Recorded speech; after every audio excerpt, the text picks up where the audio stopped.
Hello, Kate. Congratulations. Thank you. Well deserved. Thank you. Obviously, the gloves worked. Can you tell us how you got them, and are you going to be a bit more superstitious from now? Oh no, isn't it dreadful? Cynthia McFadden gave them to me, which was incredibly generous, and also a huge compliment. So I could only fit one into my purse. I had this ridiculously small purse, so I had one glove. So. And is the idea of the look tonight vintage Hollywood? I don't know. I didn't think about it as a look. I just loved the dress. Mr. Valentino made it for me. 266 back here, and then we'll go to 36 on my left. Over here, Kate. G'day, how's it going? G'day, I'm good. Adam Richard from 1019 The Fox. Just wondering, in accepting a role like this of Katharine Hepburn, who's obviously a fascinating individual, how much was the chance to play dress-ups at the front of your mind? I'm always playing dress-ups.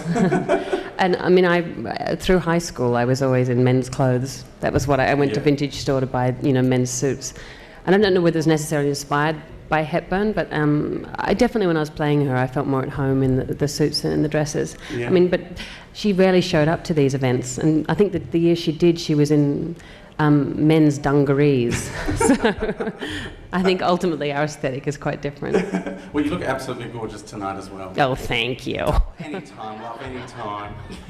36 in the back, and then down in the front. Hi, Kate, over here. Over here? To your left. Oh, hi. Hi, Nick Papps from News Limited Australia. Kate, can you tell us how you felt, what was going through your head when they called your name? Nothing.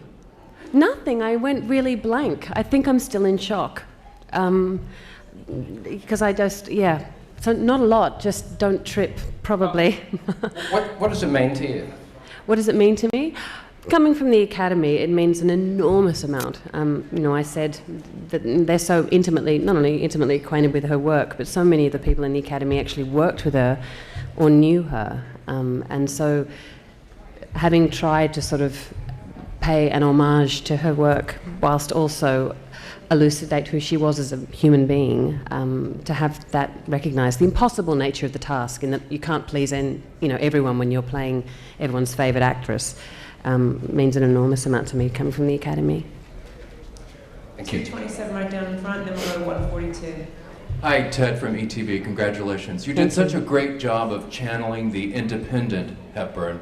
What do you think her opinion would have been of the great pressure for women and men to alter their appearances with plastic surgery and Botox today?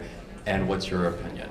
Well, I think that she is one actress who has, the thing I find singularly inspiring about Hepburn is the longevity of her career and the way she aged so gracefully. And I think that is something that doesn't happen so much. There's an enormous pressure on women today to alter their appearances to get work, and I think that she would have found that absolutely abhorrent.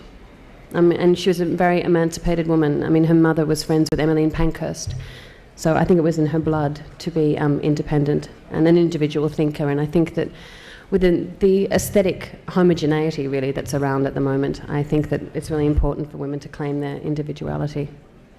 And men? And men, yeah. So down from the 146, then we'll go back to 44, and then Jeannie, you'll be last, 226. 142. Hi, Claudia DeFalco, MSNBC. Hi. Congratulations. Thank you. Had you met Kate, what would you have wanted to ask her? What was in the glass that she was drinking? What do you think it was? I don't know. I probably would have asked her about the moment in The Woman of the Year, which I found one of the most intimate moments in any of the films that I watched. The first film she made with Spencer Tracy, where they were getting a little bit inebriated. And the whole texture of her performance changed in that moment. So I probably would have wanted to ask about that, how she approached each role, because she was a very athletic, physical woman. That was something that I was very interested in trying to capture, was just her athleticism and her, her physicality, how she would throw herself. She was a very brave woman. So I probably would have asked about her approach to roles. You had conversations with her family members. What was that like? What kind of Not things before. did you ask? No, I was having played people who, like say with Veronica Guerin, who was shot, I was very cognizant that I didn't want to impinge upon her family's very present grief. And I was very reticent to contact the family unless they wanted to contact me, and so I've met them subsequent. And I can understand. I mean, Cynthia McFadden, for one, didn't want to go and see the film because she just didn't want to know. And so the fact that she was dragged kicking and screaming to see it, and then she was pleased with what I had done, meant an enormous amount to me. 44, and then last will end in the front. Kate, Robert Lucetich from The Australian. How are you? Hello, I'm good. Hello. Very good, as a matter of fact. Kate, your temperament is much more that of an actor and less of a movie star. Do you think that an Oscar... Oh, darling, you've caught me on the wrong day. Is that what it is? Do you think the Oscar will change? Will change my... Absolutely, you asshole. Well, describe. Discuss. No, I mean, this is...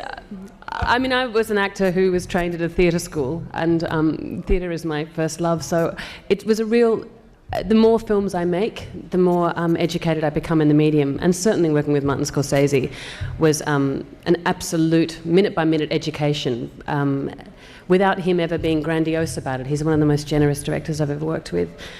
So for me, I can't believe that I'm standing here, having come, from the theatre and constantly returning to it. So I can't remember what you asked me. Something about me becoming a diva. Just you wait. Jeannie right now, front 226. I know awards, you've had so much fun this award season, but don't you get caught up in it when everyone says, oh, you're going to win, you're the only champ, that kind of thing? And do you feel like you're carrying the whole country of Australia on your shoulders? You're the Australian nominee. Oh. I'm not so grandiose to think of myself that way. I never turned down anyone's goodwill, and I think there's a lot more going on in Australia than whether or not I win an Oscar. I think my mum will be very pleased. What did you ask me? Do you get caught up in it? Everyone's calling you the front runner. No. Well, I don't have a sense of entitlement. And, I don't feel that I deserve this any more than any of the other people in my category. I've never felt that way about it. And, I think this can turn into a bit of an Olympic event. And so it's really nice to go through it with, all these girls, and you see one another, and it's actually, you'd be surprised how, the lack of competition. I think a lot of that's imposed from the outside. Congratulations. Thank you. Congratulations. Thank you very much. Can I have my champagne now? Thanks, guys.